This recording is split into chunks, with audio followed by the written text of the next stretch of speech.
Depuis un moment, je me sens souvent perdue. J'arrive plus à faire la différence entre mes intuitions et mon mental. Quelle pensée croire? Mon cœur et mon cerveau refusaient de voir cette énième trahison. Je pensais vraiment pas pouvoir survivre à autant de douleurs, de déceptions. Mais la vie n'est pas une fatalité. C'est pas parce que certains essayent de vous couler que vous pouvez pas remonter à la surface. Faut avoir la volonté de se débattre.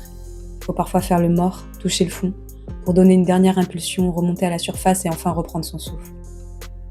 J'ai longtemps douté du dicton « Ce qui ne me tue pas me rend plus fort ». Mais aujourd'hui, je crois que j'ai compris. Malgré les cicatrices, on continue d'avancer, sans savoir ce que la vie nous réserve. On a cet instinct de survie qui nous pousse même quand on pense à abandonner. Et petit à petit, les choses font moins mal. Les épreuves se transforment en force. Elles nous permettent de prendre les choses moins à cœur, de savourer chaque instant, même ceux qui sont remplis de tristesse, de voir la beauté du monde partout. Parce que quand on traverse les difficultés de la vie et qu'on en prend les leçons, on peut réellement goûter au bonheur, à la plénitude.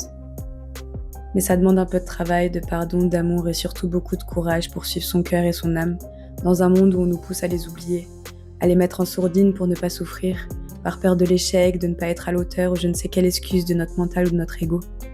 Je vous parle de l'ego qui pousse à faire les choses pour prouver aux autres que vous êtes le meilleur, que vous contrôlez la situation, que vous n'avez besoin de personne, que vous vous êtes fait tout seul. C'est des conneries. On a tous besoin d'amour.